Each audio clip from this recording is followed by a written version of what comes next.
Hey Colby, ready to do the video? Oh, hi, Kim. Almost. Just give me 2 seconds to find OER projects traditional, end of term, one time only, prove you can memorize names and dates, summative tests. Well, actually... 2 seconds. I just can't find them. I can't find the tests. Where are the tests? How will I know what my students know and don't know if there aren't any tests? Deep breaths, Colby. Remember our mindfulness exercises? In through the nose, out through the mouth. Test is such a harsh word with those harsh T's, but assess is like a caress. Say it with me. Assess. Assess. Now, isn't that relaxing? Assessment is one of the best things about OER project because there are so many ways to do it. Why look for one big test when there are assessments all around you?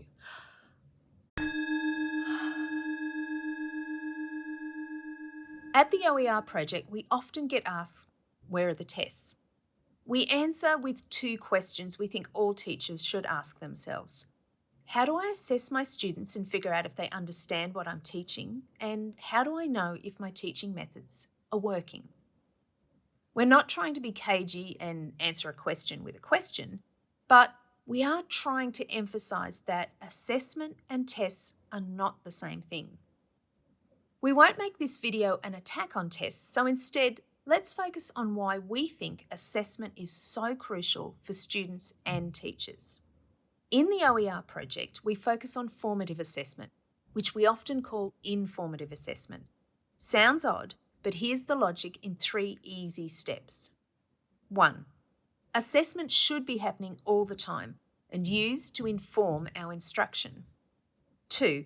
If you embed assessment throughout the course, it informs students about where they should be focusing their efforts. 3. If assessment informs our everyday teaching practices, then it becomes a routine. And if you watched our Teaching World History video about routines, then you know how these can help increase students' learning potential.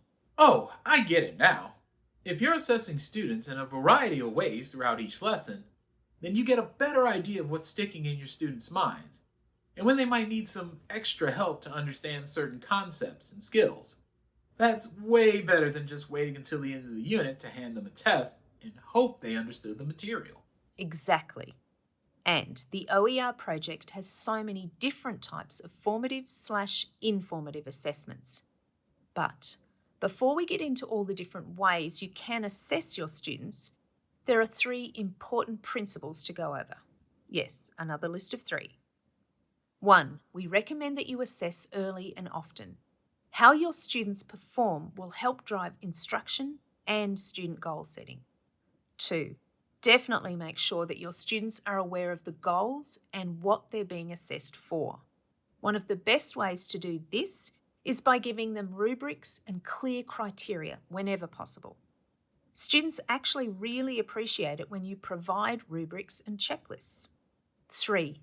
Promote peer and self-assessment. This will make your life much easier. If you model this early and turn some responsibility over to your students, then you won't be swamped with stacks and stacks of papers.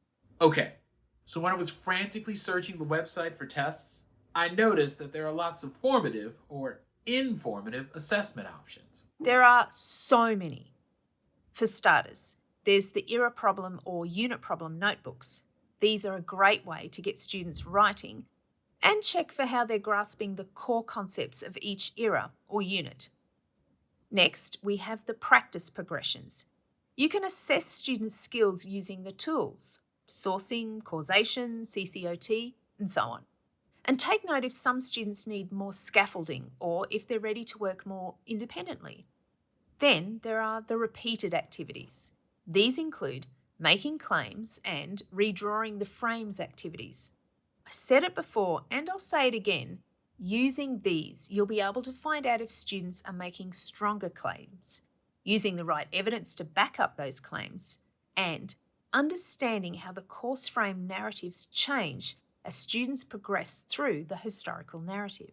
Well, that is quite a list. And then, of course, there are the document-based questions and lesson-based questions, which come up so often that you'll start saying DBQs and LEQs. These can be used as summative assessment or as formative to inform your instruction, since these are really holistic assessments that include skills like claim testing, sourcing, contextualization, reading, and writing, as well as content, which means that you'll have a pretty good idea which students are getting better at skills and content and which ones need a bit more help. Finally, we have practice questions. Each lesson has a set of practice questions that you can assign students. So basically, you watched for 4 hours as I desperately looked for tests, and they were here the whole time? Why are there so many? How many midterms and final exams can students possibly? No. These are definitely not tests, remember? Not tests. Assessments.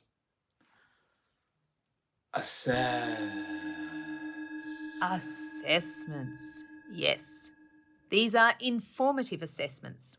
We recommend that you assign these as practice, not as a graded assignment inked permanently into a gradebook. These were designed as higher order thinking questions with rationales for each answer choice.